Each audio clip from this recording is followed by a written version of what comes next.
अस्सलाम वालेकुम। हमने अगर कोई भी डाटा जो है वो स्टोर करना है अपने मेमोरी के अंदर, तो हमें कुछ डाटा स्ट्रक्चर जो हैं वो रिक्वायर्ड हैं। तो इस वीडियो के अंदर हम ये देखेंगे कि किस तरह से हम पाइथन के डाटा स्ट्रक्चर्स को जो है वो यूज़ कर सकते हैं। ठीक है? तो हमने थोड़ा बहुत पहले भी देखा है, लिस्ट्स को जैसे हमने देखा है, तो उनको हम डिटेल में देखेंगे और कुछ और स्ट्रक्चर्स को हम देखते हैं। तो लेट्स गेट स्टार्टेड। सबसे पहले हम एक लिस्ट बना लेते हैं। इसको मैं थोड़ा सा जूम कर लेता हूँ आपके लिए, और इस लिस्ट के अंदर मैं कुछ एलिमेंट्स दे देता हूँ, और देन मैं इस लिस्ट को जो है वो एक न्यू लिस्ट बना लेता हूँ। इससे न्यू लिस्ट माई लिस्ट में से, और इस माई लिस्ट में मैं इस तरह से स्पेसिफाई कर देता हूँ जंप। ठीक है? ये जंप बेसिकली क्या करता है, ये जंप ये करता है कि हर दूसरा एलिमेंट जो है वो पहला एलिमेंट करवाता है, देन उसके बाद दो का जंप लेता है, देन तीसरा करवाएगा, देन दो का जंप लेगा, फिर पांचवा एलिमेंट करवाएगा। ठीक है? तो ये इस तरह से आप जो है वो स्पेसिफाई कर सकते हैं। ठीक है? और इसके अलावा आप जैसे हमने स्ट्रिंग में देखा था स्लाइसिंग वगैरह, वो भी पॉसिबल है लिस्ट के अंदर, वो भी आप कर सकते हैं। ठीक है? तो इसके अलावा आप इसके अंदर एक रेंज का फंक्शन होता है। रेंज का फंक्शन क्या करता है कि अगर आप रेंज एक देना चाह रहे हैं कि 20 तक लेट से रेंज हो, और 20 रेंज का क्या मतलब है कि 20 तक आपका लूप जाएगा एक्सक्लूडिंग 20, तो 0 से 19 तक जाएगा। तो यहाँ पे मैं अगर प्रिंट करवाता हूँ आई को, तो ये 0 से 19 तक उसकी वैल्यूज़ आएंगी। ठीक है? तो रेंज का बनाने का बेसिकली पर्पज़ ये है, रेंज का फंक्शन इस तरह से डिफाइन करने का कि हमने अगर एक लिस्ट पे आइटरेट करना है, लेट्स से 1 से लेके 100 तक, तो हम वो लिस्ट पहले बनाएं और देन उसमें से एक एक एलिमेंट पे आइटरेट करें, तो ये ज़रा कन्वीनियंट हो जाता है कि हम रेंज को जो है वो रेंज बता देते हैं, और वो 0 से स्टार्ट होके वहाँ तक आइट्रेशन आप कर सकते हैं। अच्छा, इसके बाद नेक्स्ट जो है वो, अगर आप ये चाहते हैं कि नहीं हमें लिस्ट ही चाहिए, तो आप रेंज को लिस्ट में कन्वर्ट भी कर सकते हैं। यानी कि मैं इस तरह से लिस्ट बना लेता हूँ और इसको लिस्ट में कास्ट कर लेता हूँ, इसके टाइप को चेंज कर लेता हूँ, और वो टाइप को चेंज किसको करूँगा, मैं रेंज को लेट से मैं 100 तक दे देता हूँ। तो इस तरह से मेरे पास जो न्यू लिस्ट आ जाएगी वो 100 एलिमेंट्स की आ जाएगी। मैं पूरी लिस्ट डिस्प्ले करवाने की बजाय जस्ट इसकी लेंथ जो है वो डिस्प्ले करवा देता हूँ। तो इसमें 100 एलिमेंट्स आ गए 0 से 99 तक। अब अगर मैं चाहता हूँ कि न्यू उसमें जो सबसेट अगर मैं लेना चाह रहा हूँ, फॉर एग्जांपल न्यू लिस्ट में से और उसमें 10-10 के गैप के साथ एलिमेंट्स लेना चाह रहा हूँ, तो वो सबसेट जो है वो कुछ इस तरह से बन जाएगा, यानी कि वो 0 से 99 तक 10-10 के गैप के साथ मैंने एलिमेंट्स ले लिए। तो ये स्लाइसिंग का एक और तरीका है जो मैंने कहा आपको बता दूँ। इसके अलावा जो इस डाटा स्ट्रक्चर, जो लिस्ट का डाटा स्ट्रक्चर है, इसको अगर आपने मॉडिफाई करना हो, लेट से आपने इसमें कोई एलिमेंट ऐड करना हो, तो अगर मैं यहाँ पे दोबारा वो सिंपल सी लिस्ट बना लूँ अपनी, जिसमें लेट से 4 एलिमेंट हैं, और इसमें मैं एक 5वां एलिमेंट अपेंड करना चाह रहा हूँ, तो उसके लिए मैं अपेंड का फंक्शन जो है वो यूज़ कर सकता हूँ। तो अब जो है वो माई लिस्ट में वो 5 एलिमेंट्स आ गए। ठीक है? तो इसमें कोई फिक्स साइज़ नहीं होता लिस्ट का, आप लिस्ट का साइज़ जो है वो चेंज कर सकते हैं। इसमें आप ज़रूरी नहीं है कि इंटीजर ही रखें। लेट्स से स्ट्रिंग, अगर मैं एक स्ट्रिंग करना चाहता हूँ इसमें स्टोर, तो माई लिस्ट में स्ट्रिंग भी आ जाएगा। ठीक है? इसी तरह से अगर मैं रिमूव करना चाहता हूँ, तो मैं किसी भी एलिमेंट को रिमूव कर सकता हूँ। लेट्स से मैं स्ट्रिंग को रिमूव करता हूँ, तो माई लिस्ट जो है वो इस तरह से आ जाएगी। अगर मैं दोबारा से कहूँगा जी कि ये रिमूव करो, तो वो कहेगा जी कि इसमें ये एलिमेंट एग्जिस्ट नहीं करता, exist not in the list. ठीक है? अच्छा, अगर मैं देखूं दोबारा माई लिस्ट के अंदर क्या पड़ा हुआ है, तो इसमें 5 एलिमेंट्स हैं। अगर मैं माई लिस्ट के ऊपर पॉप का फंक्शन अप्लाई करता हूं, तो मुझे एक एलिमेंट दे देता है, और उसमें बाकी एलिमेंट्स जो हैं वो 4 रह जाएंगे। ठीक है? तो पॉप का ऑपरेशन एक एलिमेंट निकाल के आपको दे भी देता है, और लिस्ट में से उसको रिमूव भी कर देता है। ठीक है? आप जो है वो इस पे आइट्रेशन का मैं आपको ऑलरेडी बता चुका हूँ। For item in my list print item, तो आप इस तरह से आइटम्स को प्रिंट भी कर सकते हैं, ठीक है। और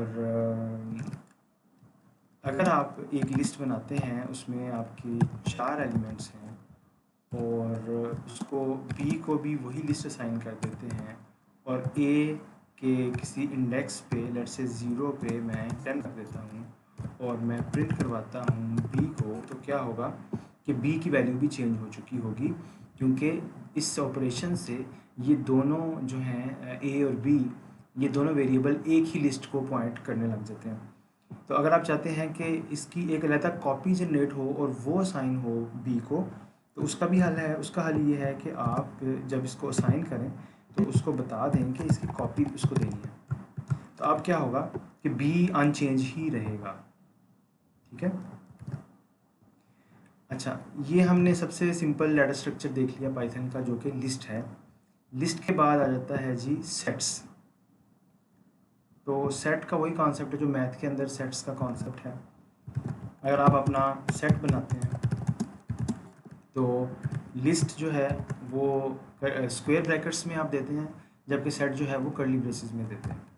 तो इसमें लेट से मैं कहता हूँ मेरे सेट के अंदर ये वैल्यू पड़ी हुई है और देन बी है और देन अगेन बी है, तो ये क्या करेगा, ये कहेगा जी कि आप सेट के अंदर वो यूनिक वैल्यूज़ होती हैं। आपको पता है सेट के अंदर ऑर्डर भी मैटर नहीं करता और वैल्यूज़ भी यूनिक होती हैं। तो अगर कोई रेपिटेशन आएगी, डुप्लीकेशन होगी, तो वो उसको खुद से रिमूव कर देगा बेस्ड ऑन, क्योंकि हमने इसको ब्रैकेट्स के अंदर डिफ़ाइन किया हुआ है, कर्ली ब्रेसेस के अंदर डिफ़ाइन किया हुआ है। अच्छा, अगर हम यहाँ पे दो नंबर्स देते हैं और उनको कंपेयर करते हैं कि जी ये इक्वल हैं, 1 2 और 2 1 इक्वल हैं, तो यहाँ पे फॉल्स आ रहा है। लेकिन वहीं पे अगर मैं ये चेक करूँ कि 1 2 और ये 2 1 इक्वल है, तो ये ट्रू आएगा। क्यों? क्योंकि लिस्ट के अंदर ऑर्डर मैटर करता है, लेकिन सेट्स के अंदर ऑर्डर मैटर नहीं करता, क्योंकि एलिमेंट्स सेम हैं, इसलिए ये इसको भी ट्रू रिटर्न करेगा। तो आप लिस्ट्स को और सेट्स को भी जो है वो कंपेयर कर सकते हैं। फिर इसमें और क्या चीज़ डिफरेंट है कि इसमें अगर आप कहें कि 0 इंडेक्स पे क्या पड़ा हुआ है, तो ये आपको एरर देगा, क्योंकि ये सेट है। सेट में कोई 0 इंडेक्स नहीं होता, पहला कोई भी आइटम पहली नहीं होती, क्योंकि सेट में तो ऑर्डर ही नहीं होता, तो पहली कैसे होगी। तो इसमें फिर जो एलिमेंट्स हैं उनको हम कैसे गेट कर सकते हैं, उसके लिए हम पॉप का फंक्शन जो है वो यूज़ करते हैं। तो वो हमें उसमें से एक एलिमेंट जो है वो निकाल के दे देता है। अगर आप इसमें कोई एलिमेंट जो है वो ऐड करना चाह रहे हैं, तो आप ऐड का फंक्शन कॉल कर सकते हैं, ठीक है।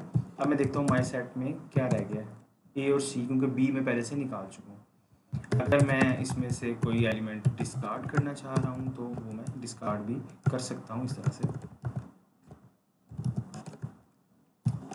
तो इस तरह से मेरे पास इसमें बाकी ए रह जाएगा। अच्छा, उसके बाद तीसरा जो इम्पोर्टेंट डाटा स्ट्रक्चर है पाइथन के अंदर वो टपल्स है, ठीक है। टपल्स भी कहते हैं, ट्यूपल्स भी कहते हैं इसको। तो टपल्स क्या होते हैं, माय टपल, इसको हम कैसे डिफ़ाइन करते हैं, इसको हम पैरेंथेसिस में डिफ़ाइन करते हैं, ठीक है। लेट्स से ए बी और देन सी। अच्छा, माई टपल जो है ना, जो टपल्स हैं ना बेसिकली ये हम फिक्स कर देते हैं, ये बाद में आप चेंज नहीं कर सकते। इसमें कोई इंसर्शन वगैरह, इसमें डिलीशन वगैरह ये चीज़ें नहीं होती। तो ये इनका फ़ायदा ये होता है कि ये काफ़ी एफिशिएंट होते हैं। अगर आपकी रिक्वायरमेंट है कि आपने फ़िक्स नंबर ऑफ़ एलिमेंट्स को ही रखना है किसी स्ट्रक्चर के अंदर, तो आप उसके लिए जो है वो टपल जो है वो यूज़ कर सकते हैं, ठीक है। तो इसको हम रन कर लेते हैं और उसके बाद अगर मैं कहूँ जी कि इसके इंडेक्स 0 पे मैं लेट से कोई और एलिमेंट रखना चाह रहा हूँ, तो वो मुझे अलो नहीं करेगा।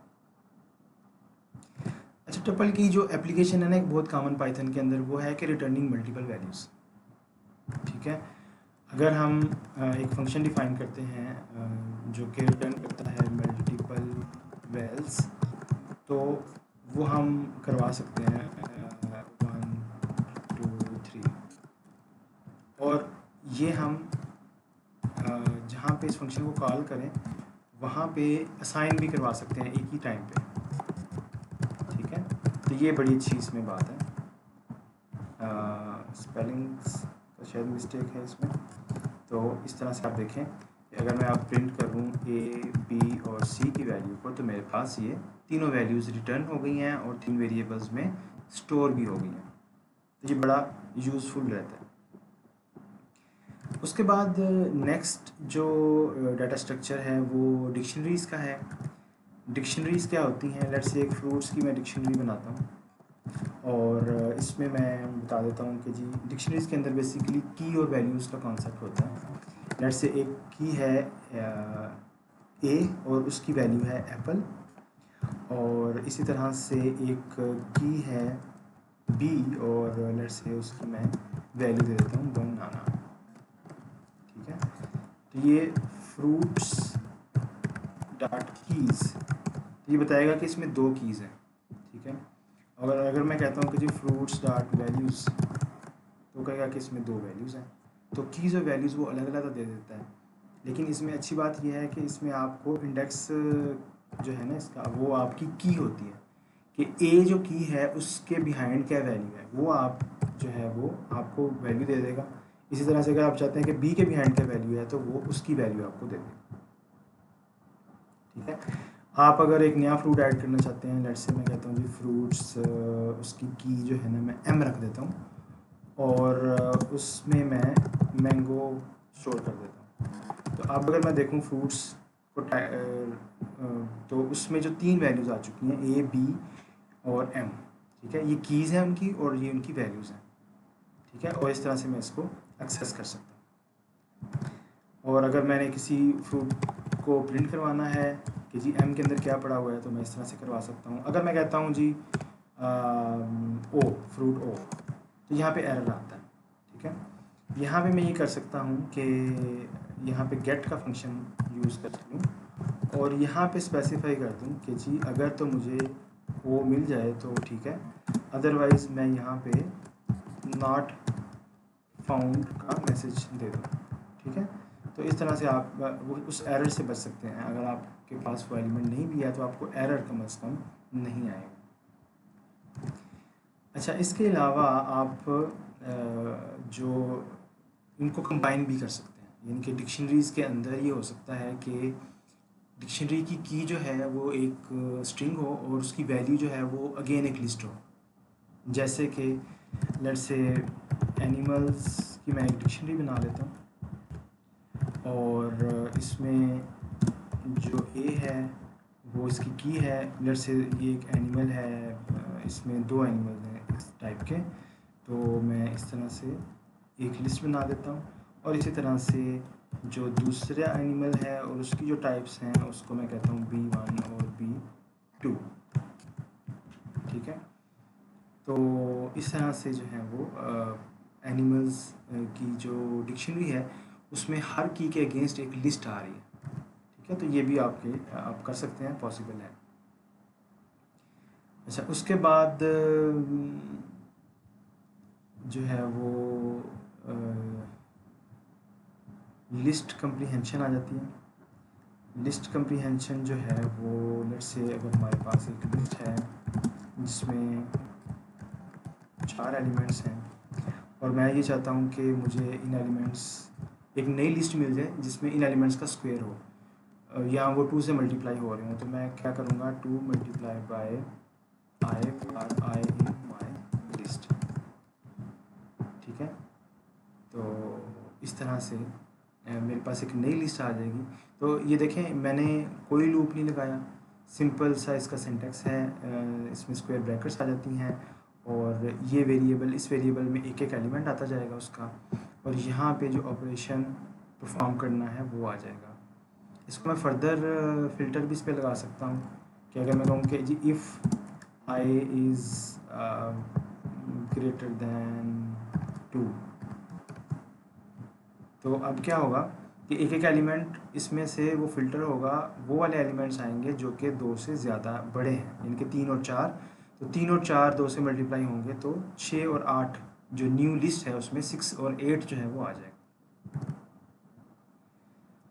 ठीक हो गया जी। तो ये बेसिकली लिस्ट कम्प्रीहेंशन है। लिस्ट कम्प्रीहेंशन हमें लूप्स वगैरह से, अननेसेसरी लूप से बचाती है, हमें लूप्स यूज़ नहीं करना पड़ते। और ये पाइथन के अंदर ये प्रेफर किया जाता है कि हम लूप्स की बजाय इस तरह से शॉर्ट फॉर्म में ये अपना काम जो है वो कर लें। ठीक है, लेट्स से एक और मैं आपको एग्जांपल देता हूँ। My string is equal to my name is Mohammad Wasim, और यहाँ पे मैं I for I in my string, जैसे मैंने बताया था आपको कि स्ट्रिंग भी एक लिस्ट की तौर पे बिहेव करता है। तो यहाँ पे ये देखेंगे क्या हुआ कि उसने एक एक एलिमेंट को अलग से प्रिंट करवा दिया। अब अगर मैं यहाँ पे कहता हूँ कि स्ट्रिंग डॉट स्प्लिट, तो आप ये देखें कि उसने क्या किया कि स्पेसिस के साथ उसको स्प्लिट कर दिया, और वो एक एक जो वर्ड है वो आ रहा है आई के अंदर, और वो इस तरह से प्रिंट हो गया। ठीक है, और फिर मैं इसको जो है ना इस पे ऑपरेशंस डिफरेंट परफॉर्म कर सकता हूँ। जैसे आई थिंक इसके अंदर लोअर का शायद होता है।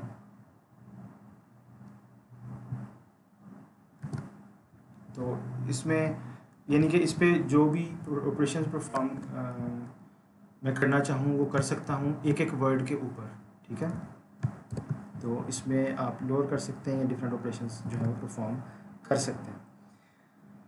अच्छा, फाइनली जो है इसके अंदर डिक्शनरी कम्प्रीहेंशन भी होती है। डिक्शनरी कम्प्रीहेंशन क्या होती है? लेट्स से मेरे पास एक फ्रूट्स की जो है वो लिस्ट है, और उसमें मैंने लिस्ट के अंदर एक ट्यूपल बनाया हुआ है जिसमें ए है, उसमें एप्पल है, और देन उसमें बी है, और उसमें बनाना है। ठीक है, तो ये फ्रूट्स की लिस्ट जो है, इसको अगर मैं इस पर कोई ऑपरेशन परफॉर्म करना चाहता हूँ, जैसे मैं कहता हूँ कि जो फ्रूट्स जो है ना वो मेरे पास एक डिक्शनरी आ जाए इस तरह से कि आइटम, इसको मैं पहले जो है वो प्रिंट करवा देता हूँ यहाँ पे फ्रूट्स लिस्ट। ठीक है, अच्छा मैं यहाँ पे ही करना चाह रहा हूँ कि जो उसका उसमें जो वैल्यूज़ आ रही है मेरे पास आइटम 0 और item 1 for item in fruits list.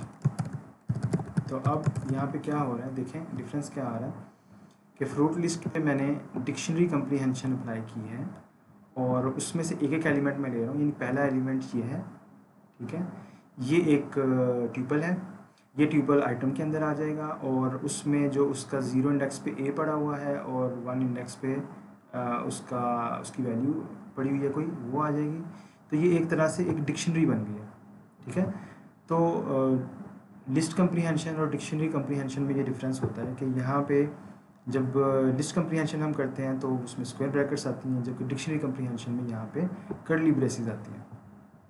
ठीक है, तो ये कुछ डाटा स्ट्रक्चर्स थे पाइथन के जो इस वीडियो में हमने कवर किए हैं।